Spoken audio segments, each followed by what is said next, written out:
Testemunhos para a Igreja, volume 4, capítulo 10, Influência do ambiente social. Foi-me mostrado em 10 de dezembro de 1872 o estado da família do irmão K. Ele tem sido um verdadeiro crente e ama a verdade, mas tem se abeberado do espírito do mundo. Disse Cristo: onde estiver o vosso tesouro, aí estará também o vosso coração. Irmão K., o seu tesouro terrestre reclama-lhe o interesse e a atenção de tal modo que você não pode dedicar tempo para servir a Deus. Contudo, sua esposa está insatisfeita por você dedicar a Deus tão escassa ninharia. Uma insanidade mundana tem tomado posse de seu coração. Nenhum de vocês toma tempo suficiente para meditação e oração. Deus é roubado de seu serviço diário e vocês próprios estão enfrentando maior perda do que a de todo o tesouro terrestre. Irmã K., você está ainda mais longe de Deus do que o seu marido. A sua conformidade com o mundo tem banido do seu coração o Salvador. Não há lugar para ele em suas afeições. Possui apenas pequena inclinação para a oração e o exame de coração. Está se submetendo à obediência do príncipe dos poderes das trevas. A quem vos apresentardes por servos para lhe obedecer, sois servos daquele a quem obedeceis, ou do pecado para a morte, ou da obediência para a justiça. Irmã K., você não sabe o que está fazendo. Não percebe que está guerreando contra seu Criador ao atrair o seu marido para longe da verdade. Sua atenção está nas vantagens que o mundo propicia. Não cultivou amor pela devoção, mas prefere comprazer-se com a agitação e movimentação de trabalhar para adquirir riqueza. Você está absorvida no desejo de assemelhar-se ao mundo para que possa desfrutar a felicidade que este oferece. Suas ambições e interesses terrenos são maiores do que o seu desejo por justiça e por uma parte no reino de Deus. Seu precioso tempo de graça é gasto em trabalhar por seu bem-estar temporal, em vestir, comer e beber conforme a maneira do mundo. Oh, quão insatisfatória, quão pobre é a recompensa obtida! Em seus desejos e realizações mundanas, está carregando um fardo maior do que o seu Salvador propôs colocar sobre você. O seu Redentor a convida: vinde a mim, todos os que estáis cansados e oprimidos, e eu vos aliviarei. Tomai sobre vós o meu jugo, e aprendei de mim, que sou manso e humilde de coração, e encontrareis descanso para a vossa alma. Porque o meu jugo é suave, e o meu fardo é leve. Minha irmã, Cristo deseja que deponha seu pesado fardo aos seus pés, e submeta o seu teimoso pescoço ao seu jugo suave. Que seria se o seu tempo de graça terminasse agora? Como suportaria a investigação do Mestre? Como empregou os talentos de recursos e influência que lhe foram emprestados por Deus para o sábio crescimento, visando a sua glória?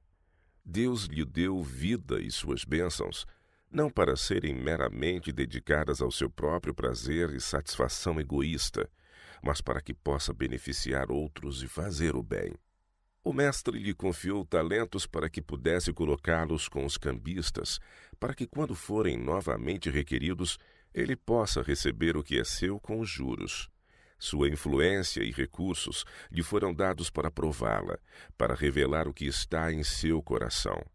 Você deve usá-los para ganhar almas para Cristo e assim fazer avançar a causa de seu Redentor. Se deixar de fazer isso, está cometendo um terrível engano. Cada dia que dedicar a servir a si mesma e a agradar seus amigos, submetendo-se à influência deles no amor ao mundo e na negligência de seu melhor amigo, que morreu para lhe dar vida, está perdendo muito.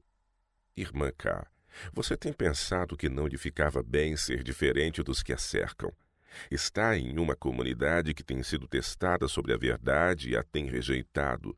E você tem ligado seus interesses e afeições aos deles, até que se torne em todos os aspectos um deles. Gosta da companhia deles, contudo não é feliz, embora se gabe de que o seja. Você disse em seu coração: Inútil é servir a Deus, que nos aproveitou termos cuidado em guardar os seus preceitos e em andar de luto diante do Senhor dos Exércitos. Não é questão de pequena importância para uma família o manter a posição de representantes de Jesus, guardando a lei de Deus em uma comunidade de descrentes. Requer-se de nós que sejamos cartas vivas, conhecidas e lidas por todos os homens. Esta posição envolve terríveis responsabilidades. Para viver na luz é mister vir para onde ela brilha.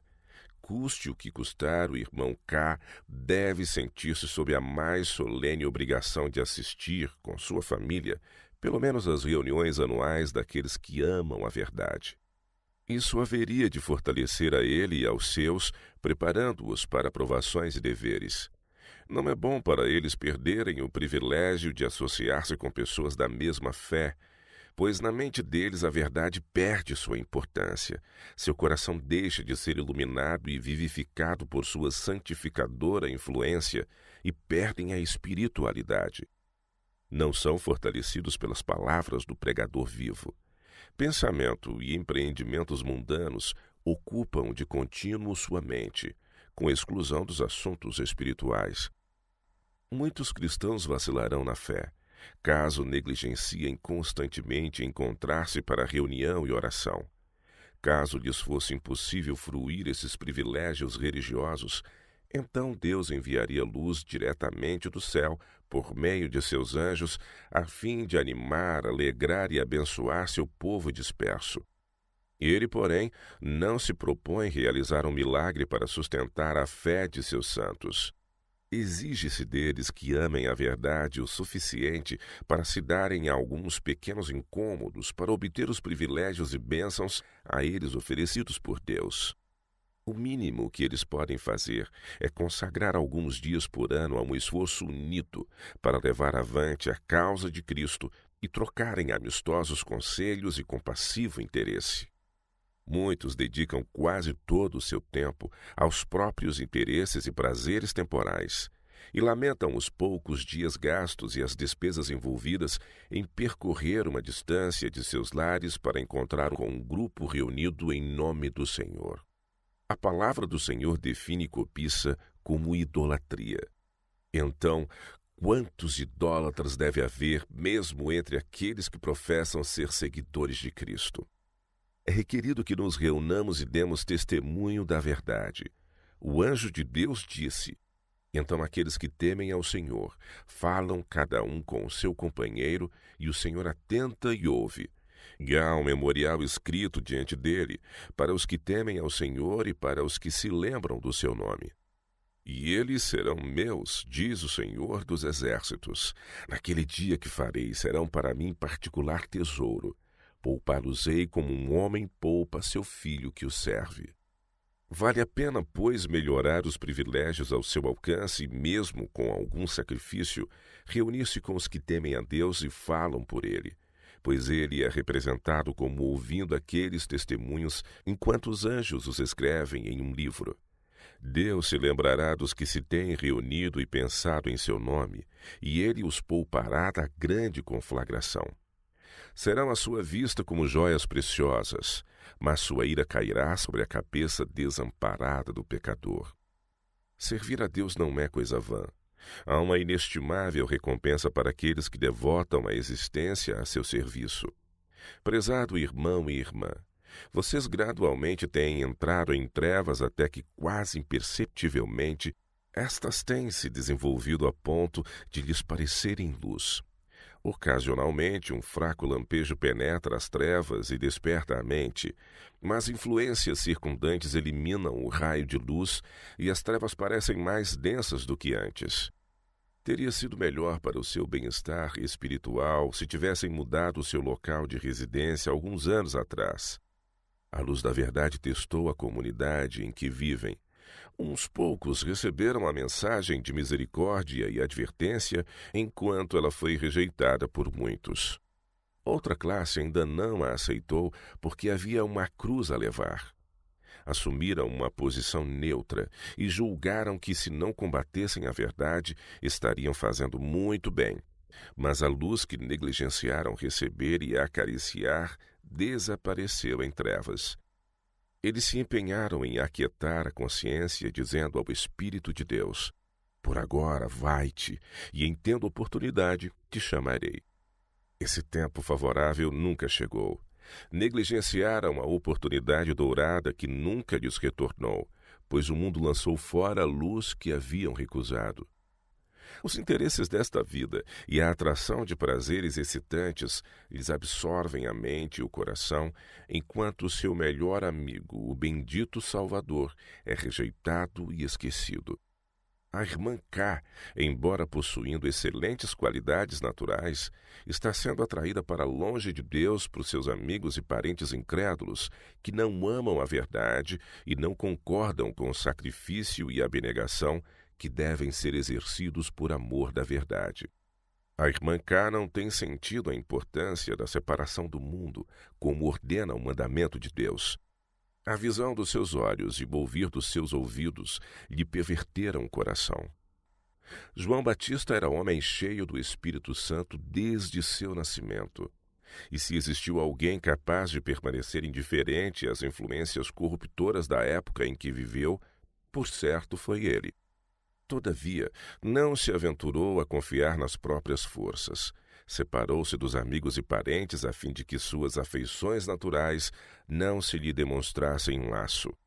Não se colocava desnecessariamente no caminho da tentação, nem onde os luxos ou mesmo os confortos da vida o levassem a condescender com o ócio ou a satisfazer o apetite, diminuindo-lhe assim a força física e mental. Por tal conduta, a importante missão para a qual ele viera não teria sido cumprida. Sujeitou-se à privação e solidão do deserto, onde lhe era dado conservar a sagrada percepção da majestade de Deus, através do estudo de seu grande livro da natureza, e ali familiarizar-se com o caráter divino revelado em suas maravilhosas obras. Era um ambiente planejado para aperfeiçoar a cultura moral e manter o temor do Senhor continuamente diante de si. João, o precursor de Cristo, não se expunha à má conversação e à corruptora influência do mundo. Temia o efeito que tivessem sobre sua consciência, que o pecado deixasse de lhe parecer tão pecaminoso. Preferiu ter seu lar no deserto, onde o ambiente não lhe perverteria os sentidos. Não deveríamos nós aprender alguma coisa desse exemplo de alguém a quem Cristo honrou e do qual disse: entre os nascidos de mulher ninguém é maior do que João? Os primeiros 30 anos da vida de Cristo foram passados em isolamento. Anjos ministradores cuidavam do Senhor da vida à medida que caminhava lado a lado com os camponeses e trabalhadores pelas colinas de Nazaré.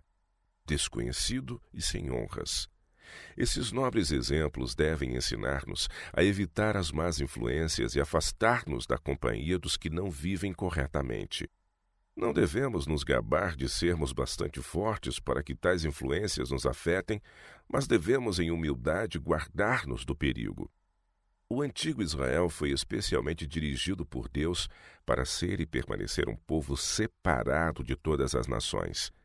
Não deviam submeter-se a testemunhar a idolatria daqueles que os rodeavam, para que o seu coração não se corrompesse e a familiaridade com práticas pecaminosas não os fizesse parecer menos ímpios aos seus olhos. Poucos reconhecem as próprias fraquezas e que a pecaminosidade natural do coração humano muito frequentemente paralisa seus mais nobres esforços. A influência maligna do pecado envenena a vida da alma. Nossa única segurança está na separação daqueles que vivem em suas trevas. O Senhor nos ordena sair do meio deles e estar separados, e não tocar coisa imunda. E Ele nos receberá e ser-nos-á por Pai, e nós lhe seremos filhos e filhas. Se desejarmos ser adotados na família de Deus, tornar-nos filhos do Celeste Rei, devemos sujeitar-nos às suas condições, devemos sair do mundo e posicionar-nos como um povo peculiar perante o Senhor, obedecendo a seus preceitos e servindo-o. Ló escolheu Sodoma para sua morada porque viu que, do ponto de vista mundano, oferecia vantagens. Mas, depois de ali se estabelecer e enriquecer em tesouros terrestres, convenceu-se de que cometera um erro em não tomar em consideração o estado moral da comunidade em meio da qual ia fundar seu lar. Os habitantes de Sodoma eram corruptos, conversação vil saudava-lhe os ouvidos diariamente, e sua alma justa afligia-se com a violência e o crime que ele era incapaz de impedir. Seus filhos iam se tornando tais quais aquela gente ímpia, pois a associação com eles pervertera-lhes a moral. Tomando em conta tudo isso, as riquezas mundanas que juntara pareciam-lhe pequeninas, não valendo o preço que por elas pagara. Amplas eram suas relações de família, pois seus filhos haviam se casado com sodomitas. Finalmente a indignação do Senhor se acendeu contra os ímpios habitantes da cidade, e anjos de Deus visitaram Sodoma para retirar Ló, a fim de que não perecesse ao ser destruída a cidade. Eles ordenaram a Ló para reunir sua família, sua esposa e os filhos e filhas que se haviam casado na ímpia Sodoma, e lhe dissessem para fugir do lugar. Pois, declararam os anjos, nós vamos destruir este lugar, porque o seu clamor tem engrossado diante da face do Senhor, e o Senhor nos enviou a destruí-lo. Ló saiu e deu ordens aos filhos, repetindo as palavras do anjo. Então saiu Ló e falou a seus genros e aos que haviam de tomar as suas filhas, e disse: Levantai-vos, saí deste lugar, porque o Senhor há de destruir a cidade. Ele, porém, pareceu aos seus genros como alguém que gracejava, pois eles haviam morado tanto tempo em Sodoma que se tornaram participantes dos pecados do povo. E as filhas foram influenciadas por seus maridos a crer que o pai delas estava louco. Estavam muito bem onde se encontravam. Eram ricos e tinham grandes bens, e não podiam crer na possibilidade de que a bela Sodoma, uma região rica e fértil, fosse destruída pela ira de um Deus vingativo. Ló retornou tristemente aos anjos e repetiu a história de seu fracasso. Então os anjos lhe ordenaram erguer-se, tomar a esposa e as 2 filhas que ainda estavam em casa e deixar a cidade. Mas Ló estava triste. O pensamento de deixar seus filhos e sua esposa, pois ela recusava ir sem eles, quase lhe partiu o coração.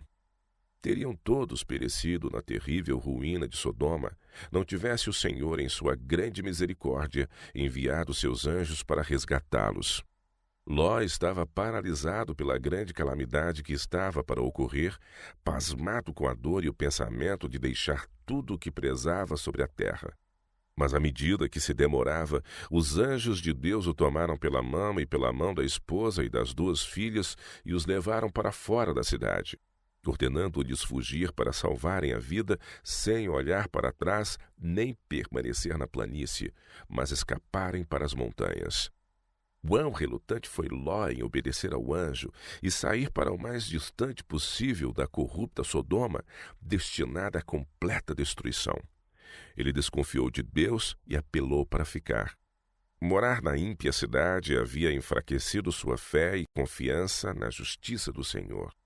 Apelou para não ter que fazer o que lhe era requerido, para que algum mal não lhe sobreviesse e morresse.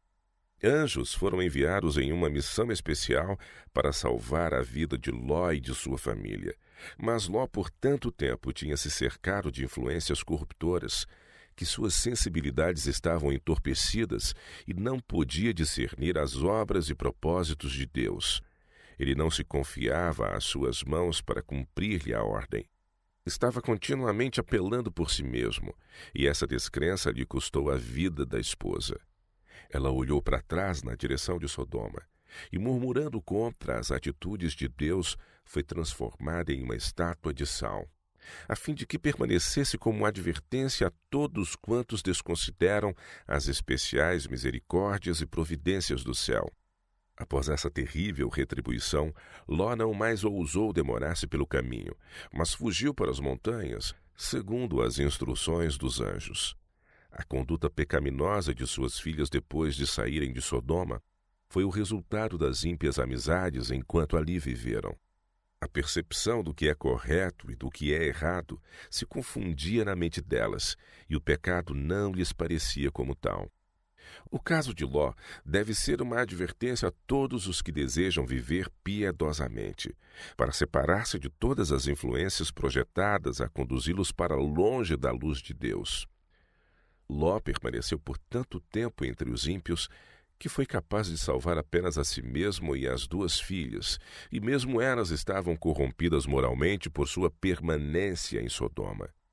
Deus é decisivo no que diz e não pode ser tratado com leviandade. Oh, quantos pecadores mortais de curta visão pleiteiam com Deus para induzi-lo a aceitar os seus termos, ao passo que, se eles se entregassem sem reservas às suas mãos, Deus lhes asseguraria a salvação e lhes daria vitórias preciosas. Irmã K., você está em perigo de tomar decisões que lhe serão muito prejudiciais. Deus tem um trabalho para você fazer que ninguém pode fazer em seu lugar, e sem fazê-lo, não poderá ser salva. Deus a ama e não deseja que você pereça na destruição final. Ele a convida a deixar aquelas coisas que impedem o seu progresso espiritual e a encontrar nele força e conforto de que precisa. Você tem cuidados e fardos a suportar em sua família que muitas vezes a preocupam, mas se fizer somente as coisas necessárias para o seu conforto e felicidade temporais, encontrará tempo para ler a sua Bíblia com interesse acompanhado de oração e para aperfeiçoar um caráter cristão. Irmão K., você tem estado muito desanimado, mas necessita ser fervoroso, firme e decidido em cumprir seu dever em família, levando-a consigo se possível. Você não deve poupar esforços para convencê-la a acompanhá-lo na jornada para o céu. Mas se a mãe e os filhos não escolherem acompanhá-lo, mas procurarem desviá-lo de seus deveres e privilégios religiosos, você deve prosseguir, ainda que tenha de ir só. Precisa viver no temor de Deus. Você precisa aproveitar suas oportunidades de assistir às reuniões e adquirir toda a força espiritual que puder, pois dela necessitará nos dias futuros. A propriedade de Ló foi toda ela consumida. Se você tiver de suportar a perda, não deve desanimar. E se puder salvar unicamente uma parte de sua família, será muito melhor que perdê-la toda. Prezados irmão e irmã, como pais, vocês são em grande medida responsáveis pela salvação de seus filhos. Trouxeram-nos à existência e devem, por preceito e exemplo, conduzi-los ao Senhor e às cortes do céu. Devem impressioná-los com o pensamento de que os interesses temporais são de pouca importância quando comparados com o seu bem-estar eterno. Esses queridos filhos estão vivendo entre pessoas mundanas e estão assimilando amor pelas vaidades da vida. O seu filho Eli é um rapaz de bom coração e animado, mas precisa do cuidado atencioso de uma mãe cuja experiência diária na vida cristã a habilite a aconselhá-lo e instruí-lo. Ele está exatamente naquela idade em que uma mãe terna e criteriosa pode moldá-lo por sua influência. Mas temo, irmã K., que você busque antes moldar os seus filhos segundo os caminhos deste mundo e negligencie ensiná-los de que a importante obra da vida é formar caráter que assegure a imortalidade. Se ele negligencia tornar-se familiarizado com os temas religiosos e o cristianismo prático, sua vida será um erro. Ele deve ver que precisa de educação nas coisas espirituais, que pode usar suas habilidades plenamente para Deus. O Senhor chama jovens para trabalharem em sua vinha. Os jovens não devem negligenciar os ramos essenciais da educação. Contudo, se volvem toda a atenção ao estudo secular, negligenciam tornar-se conhecedores do grande tema da religião e não adquirem experiência cristã, estão se desqualificando para o trabalho de Deus. Não importa quão favorável seja a vantagem educacional. Algo além do conhecimento de livros é necessário para salvar a alma e conduzir outros ao arrependimento. Dedicar um período de anos apenas à aquisição de conhecimento científico não é preparar-se para ser um obreiro eficiente no serviço de Deus.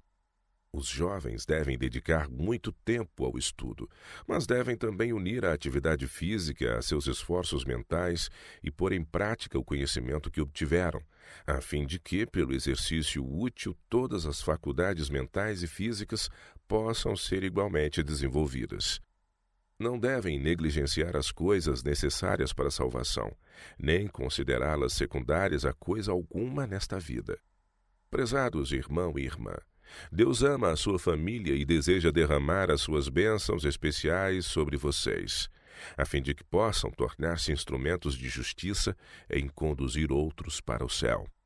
Se inteiramente consagrado a Deus, o irmão K poderia realizar grande soma de bem em uma comunidade onde o seu conselho e influência seriam melhor recebidos e apreciados.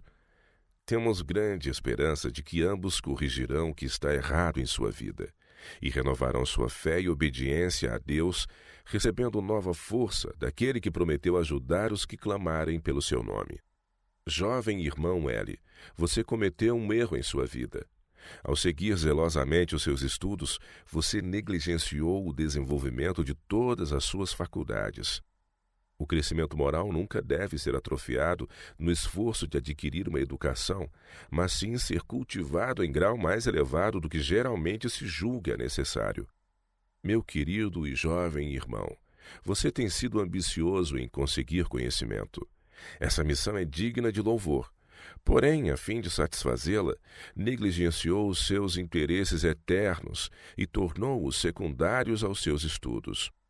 Deus e o céu têm ocupado uma posição secundária em suas afeições. As reivindicações da santa lei de Deus não têm sido sagradamente observadas em seu viver diário. Você tem desrespeitado o sábado, estudando nesse tempo sagrado que não deve ser ocupado para seus próprios objetivos. Deus declarou: nele não farás nenhuma obra. Se desviares o teu pé do sábado, de fazer a tua vontade no meu santo dia, e se chamares ao sábado deleitoso e santo dia do Senhor, digno de honra, e se o honrares não seguindo os teus caminhos, nem pretendendo fazer a tua própria vontade, nem falar as tuas próprias palavras, então te deleitarás no Senhor, e te farei cavalgar sobre as alturas da terra, e te sustentarei com a herança de Jacó teu pai, porque a boca do Senhor o disse. Você se submeteu à inclinação, de preferência ao dever, e tornou os seus estudos superiores à expressa ordem do Altíssimo. Nossas reuniões campais são preparadas e levadas a efeito à custa de grandes despesas. Os pastores defensores de uma verdade impopular trabalham excessivamente nessas grandes reuniões para apresentar a mensagem de misericórdia do Redentor crucificado a pobres pecadores caídos.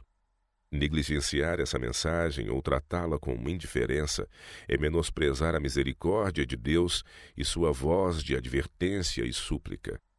Sua ausência nessas reuniões tem sido muito prejudicial ao seu bem-estar espiritual. Você tem perdido o vigor que poderia haver adquirido ali, ouvindo as pregações da palavra de Deus e pelo convívio com os adeptos da verdade. Sua mente tem sido levada a uma apatia fatal com respeito ao bem-estar de sua alma. Você exaltou sua educação secular acima do conhecimento a ser obtido na escola de Cristo. Experiência na verdadeira vida religiosa é necessária a fim de formar um caráter aceitável a Deus e assegurar as puras virtudes que difundirão a luz do céu. Que ansiedade você tem manifestado em disciplinar a mente pelo estudo, tornar-se apropriadamente familiarizado com seus livros e textos, para que possa ter bom crédito no exame diante de seus instrutores, amigos e espectadores interessados. Quão ambicioso tem sido em demonstrar que foi um aluno dedicado e que empregou fielmente o seu tempo em armazenar na mente o conhecimento útil. Você tem estado tão sinceramente ansioso em progredir em seus estudos como em assegurar o elogio de seus amigos e professores.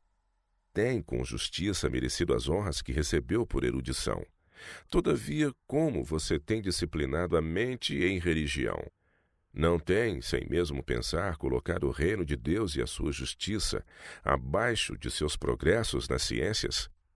Na verdade, algumas das faculdades humanas foram dadas mais especialmente com o propósito de nos empenharmos em questões seculares, mas as faculdades mentais mais elevadas devem ser inteiramente consagradas a Deus. Elas controlam a pessoa e formam sua vida e caráter. Embora não deva negligenciar os seus estudos seculares, não tem o direito de dedicar-lhes toda a atenção, mas deve dedicar-se especialmente aos requisitos morais e espirituais de seu Pai Celestial. Quão pouca ansiedade tem manifestado em aproveitar as vantagens religiosas ao seu alcance para obter conhecimento mais completo das leis de Deus e determinação de viver em conformidade com elas. Você tem feito pouco esforço para tornar-se um cristão fiel e inteligente. Como, pois, estará preparado a passar pelo grande exame, quando todos os seus atos, palavras e pensamentos mais íntimos de seu coração forem patenteados perante o grande juiz e a assembleia dos santos e dos anjos? Você tem tido pouca ambição em obter aptidão espiritual para suportar esse exame rigoroso na presença daquela exaltada multidão. Qual então será a decisão final quanto às suas realizações morais e religiosas, aquela decisão da qual não há apelação? Quais serão as honras a serem reconhecidas por causa de sua fidelidade em preservar a requerida harmonia entre a religião e as atividades científicas? Ficará firme como quem possui coragem moral inabalável, em quem é revelada a excelência de conhecimento humano, unido ao santo zelo por Deus e obediência à sua lei? Meu irmão, você deve considerar a sabedoria de Deus como completa. A religião deve ir de mãos dadas com a ciência, a fim de tornar a sua educação um meio santificado de fazer o bem e levar outros à verdade. Quanto mais aprendemos na escola de Cristo, mais ansiosos estaremos em progredir nesse conhecimento. Todas as nossas aquisições são de pequeno valor, a menos que o caráter seja enobrecido pela religião. Deus tem deveres especiais para cada indivíduo realizar, e uma decisão será tomada sobre cada caso quanto à fidelidade com que esses deveres têm sido realizados. O Senhor frequentemente nos coloca em posições difíceis para estimular-nos a maior aplicação.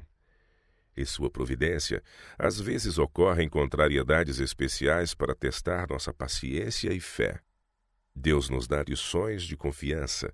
Ele deseja ensinar-nos onde buscar auxílio e forças em tempo de necessidade. Assim, obtemos conhecimento prático de sua divina vontade, de que muito carecemos em nossa experiência de vida. A fé se fortalece através do sério conflito com a dúvida e o temor. Irmão, você poderá ser um vencedor se cuidar devidamente da sua conduta. Deve dedicar a sua jovem vida à causa de Deus e orar por êxito. Não deve fechar os olhos ao seu perigo, mas resolutamente preparar-se para toda dificuldade em seu progresso como cristão. Tome tempo para a reflexão e para a oração humilde e fervorosa. Os seus talentos são evidentes e você está confiante com respeito a seu futuro êxito, mas ficará desapontado a menos que compreenda a fraqueza de seu coração natural. Você está apenas começando a vida. Chegou a uma idade de assumir responsabilidades por si próprio. Esse é um período crítico em sua existência. Agora, enquanto é jovem, você está semeando no campo da vida. Aquilo que semear também ceifará. Tal como foi a semeadura, assim será a colheita. Se for negligente e indiferente a respeito das coisas eternas, sofrerá uma grande perda. Por sua influência, impedirá que outros cumpram suas obrigações para com Deus. Ambos os mundos estão perante você. Qual escolherá? Seja sábio e apodere-se da vida eterna. Não se desvie de sua integridade, por mais desagradáveis que possam parecer os seus deveres na presente situação. Pode parecer que esteja para fazer grandes sacrifícios a fim de preservar sua pureza de alma. Mas não hesite. Avance no temor de Deus, e Ele abençoará seus esforços e o recompensará 1000 vezes mais. Não renuncie a seus direitos e privilégios religiosos a fim de satisfazer os desejos de seus amigos e parentes não consagrados. Você é chamado a tomar sua posição pela verdade, mesmo que esteja indo em direta oposição àqueles que estão intimamente relacionados a você. Não permita a Deus que esta última prova lhe venha para testar sua integridade pelo direito. Lance o fundamento de seu caráter cristão sobre a eterna rocha da salvação e permita que a estrutura seja firme e confiável. Esperamos que sua mãe o ajude, bem como a seus irmãos e irmãs, em seus esforços de aperfeiçoar verdadeiro caráter segundo o modelo de Cristo, para que possam ter aptidão moral para a sociedade dos santos anjos no reino de glória.